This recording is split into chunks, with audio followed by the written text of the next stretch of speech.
Thank you very much, and good morning, everybody, and assalamu alaikum. And I do apologize for not being able to be with you in person, but I explained to Dr. Ahmad that that was for a good reason that was independent of my will, I would say. So I hope we will be able to meet very soon in person.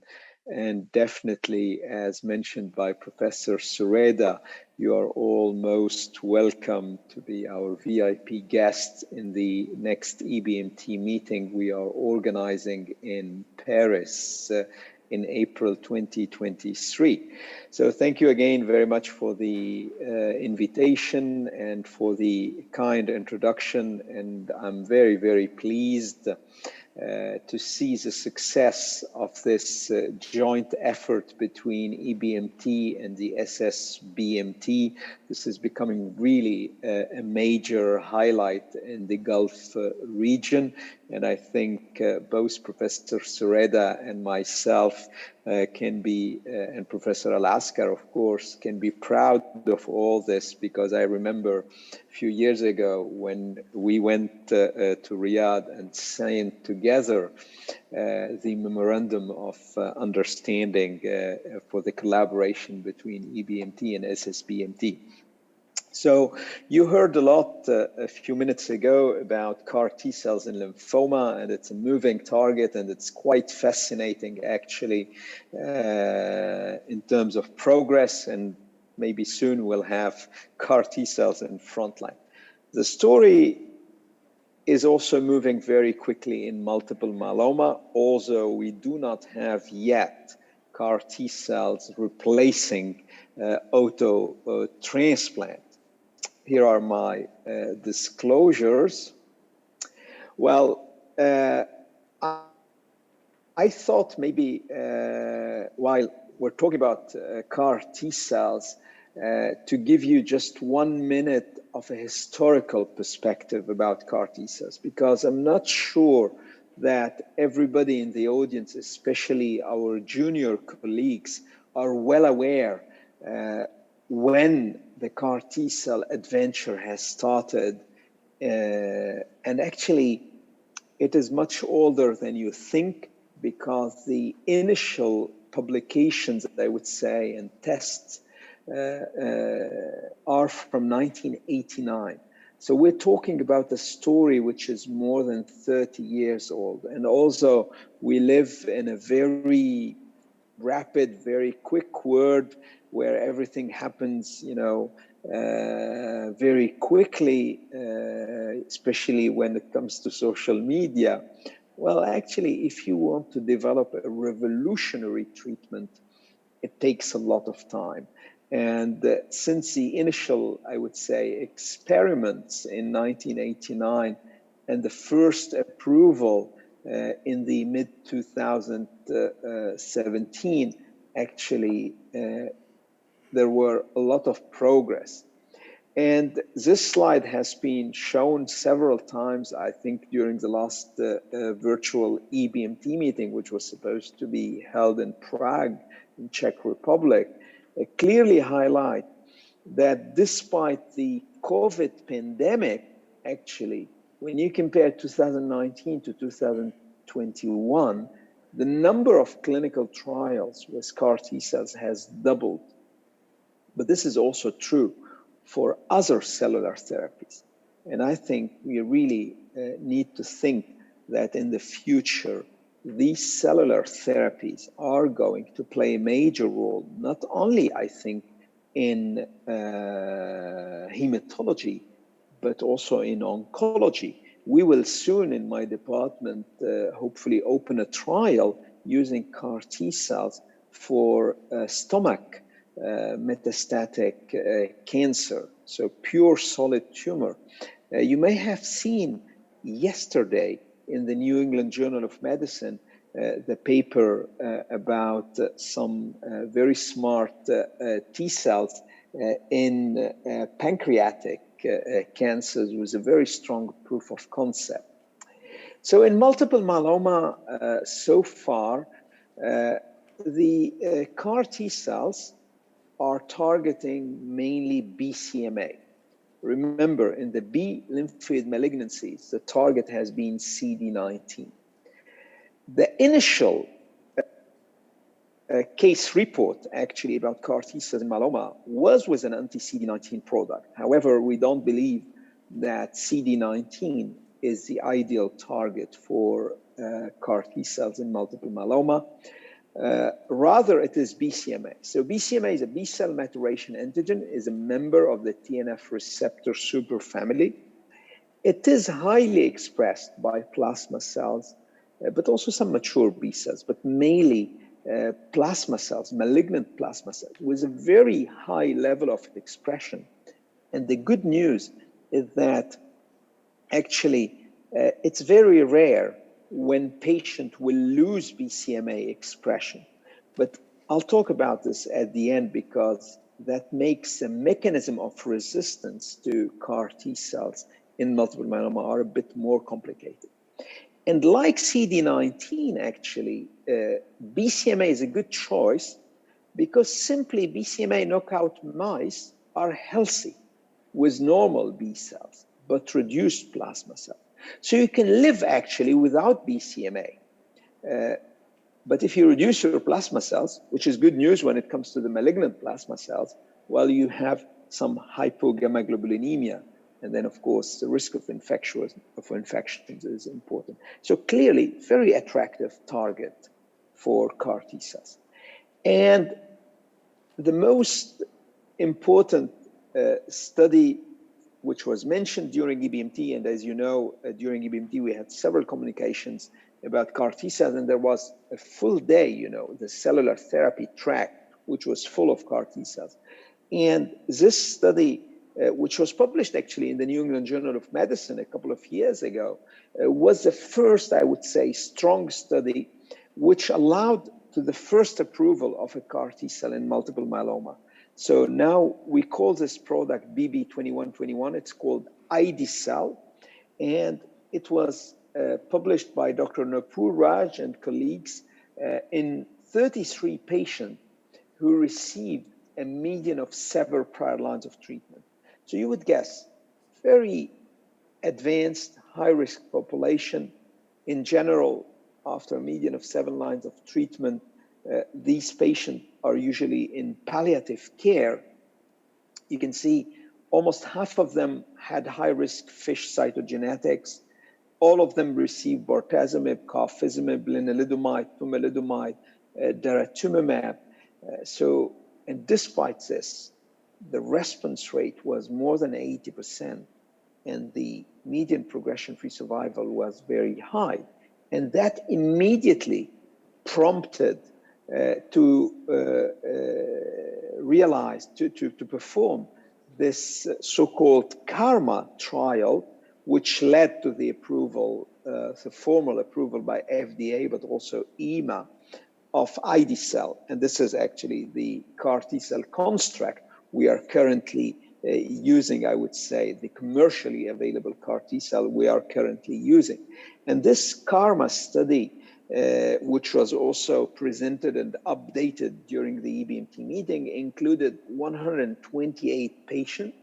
The median age was 61, but I would like to draw your attention that the upper limit was up to 78. So in contrast to auto or allo transplant, you can give CAR T cells to some advanced age population.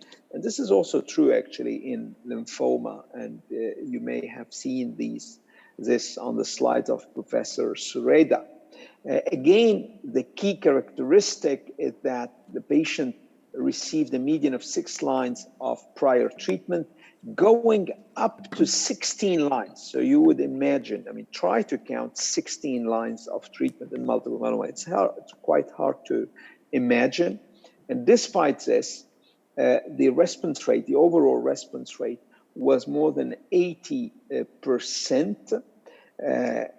Interestingly, the efficacy was dose dependent.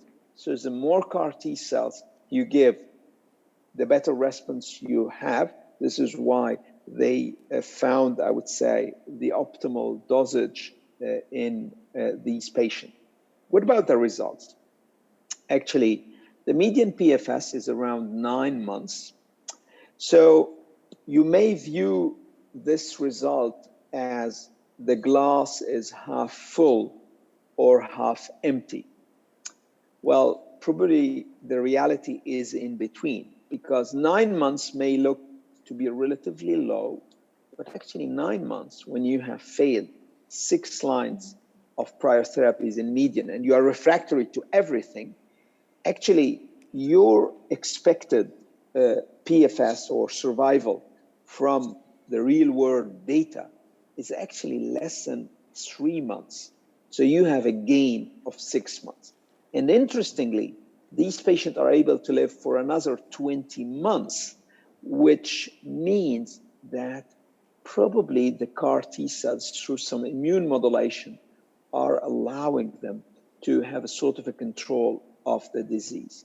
So clearly, very important advance in this high unmet need situation. And usually when we speak about CAR T cells, we immediately think about the key toxicities, namely CRS and neurotoxicity. And Professor Sereda mentioned this very nicely. I think it will be discussed by Dr. Briso in ALL, where in lymphoma and in ALL, CRS and neurotoxicity can be a matter of concern. Interestingly, in multiple myeloma, the severity is very low. The incidence can be very high. You can have more than 80% incidence, but actually less than 5% roughly are severe CRS or neurotoxicity. So the pathophysiology, I mean, I think the disease by itself, the natural history of myeloma makes it a little bit different when it comes to side effects. So that was the ID-cell story that was repeated, I would say, several times, and it is approved. I think the other major advance we've seen, and this was also presented maybe 2 or 3 times during EBMT, is about the other construct, which is cilta-cel. And this is a newcomer, which actually was approved by the European Medicine Agency only 2 weeks ago, so even 10 days ago. So very recent. And the approval, the conditional approval, was actually based on the so-called CARTITUDE-1 trial, which was also presented during the ASH meeting. So this is another CAR T cell construct called cilta-cel. And interestingly, the BCMA catching domain target 2 different epitopes simultaneously. So it's a sort of a double attack, which might explain actually the different results and maybe the better efficacy of this construct. You may also remember that this construct used to be called LCAR-B38 and was presented already at ASH in 2018, before the COVID, as part of this Legend 2 trial, which was a single-arm, open-label phase 1 trial from the University Hospital of Nanjing in China. So this CARTITUDE-1 trial, which has been presented and extensively discussed, is a phase 1b trial, and you will see the characteristics of the patient. Again, median age 61 up to 78. It included high-risk patient, roughly 20% of plasmacytoma, 24% of high-risk cytogenetics, mainly deletion 17p, 20%, and the median of prior lines of treatment was 6, from 3 to 18. And you have 2/3 of the patient who received more than 5 lines of treatment. You have even 8% who received an allogeneic transplant, 90% an autologous transplant. 100% were considered a triple class exposed. 88% triple class refractory, and 42% penta-drug refractory. And 99% were refractory to the last line of treatment. So really a hopeless, desperate situation in 97 patients that were included in this protocol. The good news is here, you can see it, almost 98% overall response rate, including 82% of stringent CR. I don't think you can do better than these figures. And the median time to the first response was 1 month, so very quick response in these patients. And the median time to CR was roughly 3 months. And when you look to the outcome of these patients, and the follow-up is quite decent, we have almost 2 years follow-up. Actually, the median PFS is not yet reached in the patient with stringent CR, and they are the majority. And these figures are different from the KarMMa trial. Obviously, it's very difficult to compare across trials, but these numbers are really impressive and quite amazing. And this is why you get the approval of cilta-cel based only on a phase 1 trial, single arm.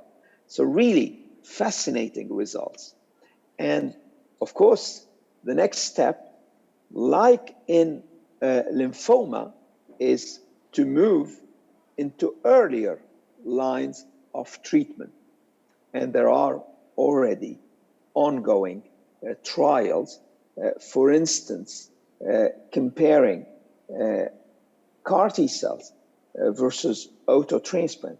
But you have also different trials. This is just a snapshot about some of the ongoing trial comparing the incorporation of CAR T cell with or without some of our classical treatments like VRD, but also with bispecific antibodies. Now, if we want to dig carefully into the results, you will notice that in multiple myeloma, it doesn't look like that we have a plateau like in lymphoma or in ALL, as you will see, where I personally believe 1/3 of the patients are going to be cured, although, or at least enjoy some good long-term outcome and survival, although they were relapse refractory. In multiple myeloma, the disease is probably more complex when it comes to pathophysiology. And there are several mechanisms of resistance one can speculate upon. Of course, this has to do with the CAR T cell construct, and probably we have an evidence when you compare the results of ide-cel versus cilta-cel. So clearly, the structure, the where you manufacture the CAR T cell construct is going to play a role. All of these CAR T cell constructs are targeting BCMA, but we know that there are now other targets under development, like for instance, SLAM-F7. Remember, this is the target for the antibody elotuzumab, CS1. The microenvironment plays a major role in multiple myeloma, and it creates a sort of an immunosuppressive environment which can inhibit the efficacy of CAR T cell. And of course, it has to do with the intrinsic characteristics of the malignant plasma cells. And for instance, I mentioned this in the introduction, we have a few cases of BCMA loss, but in general, these are rare cases, and probably the pathways for resistance are different. And many of these aspects were discussed during the last EBMT meeting, but of course, for the sake of time, I won't be able to go into all of these details. So in summary, I would say that CAR T-cell approaches in multiple myeloma, like in in the other diseases, are highly attractive. We do have impressive results, especially those responding very well, stringent CR, MRD negativity. I didn't allude to MRD negativity because this is a matter of debate, I would say. We clearly need to improve the efficacy in multiple myeloma. This can be achieved by humanized constructs, and they are being developed. By having a dual targeting, having two targets. The issue, like in lymphoma, for instance, like in ALL, can be also related to the persistence of CAR T cells. So this is a living drug. So if you lose your drug, if it doesn't persist, if it doesn't proliferate, well, obviously that can be a problem. When it comes to side effects, we're quite fortunate, I would say, in multiple myeloma that the incidence of CRS and neurotoxicity is quite low compared to other diseases. And this is why I think people feel quite comfortable moving rapidly into earlier lines of treatment. Of course, and I'm sure this is always in between the lines in any discussion, in any CAR T-cell session, because cost of these treatments is really an issue. And, you know, in a health system, how are you going to refine or optimize this ratio of cost, efficacy, and safety? So I think you would all agree with me, and this is true for lymphomas, this is true for ALL, that CAR T cells, and if you look to this cover of the journal Science from 2013, 10 years ago, actually CAR T cells are really the true example about the power of the immune system, the specificity, the memory, the living drug, and probably at some point a universal approach, because once you identify the antigen and you select it, you would apply this to many cancers, but not only cancers. It can be autoimmune diseases if you are able, and there are trials being developed, I think, to design CAR T cells, which are regulatory CAR T cells. You may have also seen the paper about the cardiac fibrosis, and if you are able to design CAR T cells to reverse cardiac fibrosis and so on. So with this, I'd like to thank you all again for your attention, and I'm sure we'll have some time for questions and discussions. And again, I wish you a lovely event in this beautiful city of Riyadh.